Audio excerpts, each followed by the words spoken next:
হবে, যে নিজেকে বিশ্বাস করতে পারে সে স্বপ্ন পূরণ করতে পারে। একটা ছোট্ট গল্প বলি। একদম একদম। একটি 28-30 বছরের একটি যুবক, সে ব্যবসা করতে করতে অনেক লস খেয়ে গেল এবং অনেক লস, খুব ঋণ হয়ে গেল। তো যখন ঋণ হয়েছে 2-3 বছরের মধ্যে তার ব্যবসা উঠে গেল এবং প্রচণ্ড ঋণ। বাড়িতে প্রতিদিন সকালবেলা টুকটুক করে ঋণী যারা ঋণ দিয়েছিল সেই লোকেরা, এবং তার ঘুম ভাঙে ওই মানে ঋণগ্রস্ত হওয়ার অপরাধে তার ঘুম ভাঙে প্রতিদিন সকালবেলা কেউ না কেউ ঘুম ভাঙিয়ে দিয়ে যায়, দাদা টাকা কবে দেবেন। এখন ছেলেটি কিছুদিন পরে চিন্তা করলো এই জীবন রেখে কি করবে। আমার পরিবার, প্রিয়জন, আত্মীয় স্বজন, বন্ধু বান্ধব কত ভালো আছে।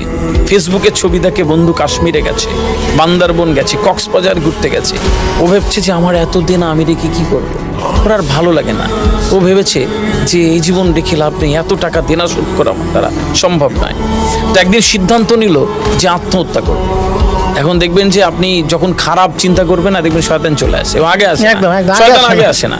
শয়তান আপনি সব ভোরবেলা উঠে আপনি ফজরে নামাজ পড়বেন, যেই আপনি উঠে ভাববেন যে আমার কানের লতির পেছনে চুল করছে, আজকে থাক নামাজ পড়বো না, ও আছে এই সময় শুয়ে পড়, তোর মরার দেরি আছে অনেকদিন, তোর মরার দেরি আছে, এখন শুয়ে পড়। তো স্বাভাবিকভাবে আপনার মনে হবে থাক আজকে শুয়ে পড়ি। ঠিক এরকম ভাবে ও যখনই চিন্তা করলো আত্মহত্যা করবো, তো শয়তান এসে যায়, আরে মর, তোর কি হবে, এই জীবনটা কি হবে, দেখ ওরা কত ভালো আছে, তুই কি করছিস সেখানে, এরকম ভাবে ও একদিন সিদ্ধান্ত নিলে মরে যাবে।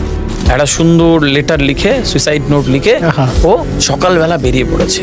হাঁটতে হাঁটতে হাঁটতে হাঁটতে হাঁটতে হাঁটতে একটা বড় একটা ব্রিজ আছে, অনেক চড় একটা ব্রিজ, লম্বা ব্রিজ, ওখানে চলে এলো।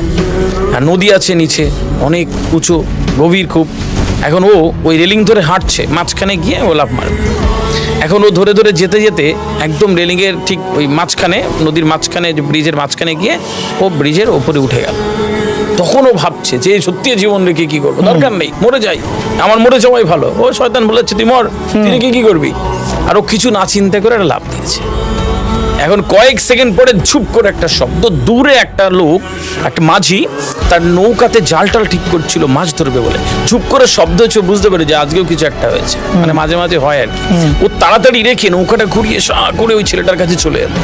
আর কয়েক সেকেন্ড থাকলেও ডুবে মরে যাবে এরকম অবস্থায় ও বোট নিয়েছে, হাত ধরে ফেলে কোনোভাবে কষ্ট করে নৌকাতে তুলে খানিকক্ষণ শ্বাস নিয়ে ও যখন উঠে বলছে, উঠেই রেখে গেছে, বাঁচালেন কেন আমায়? বলছে কেন, কি হয়েছে?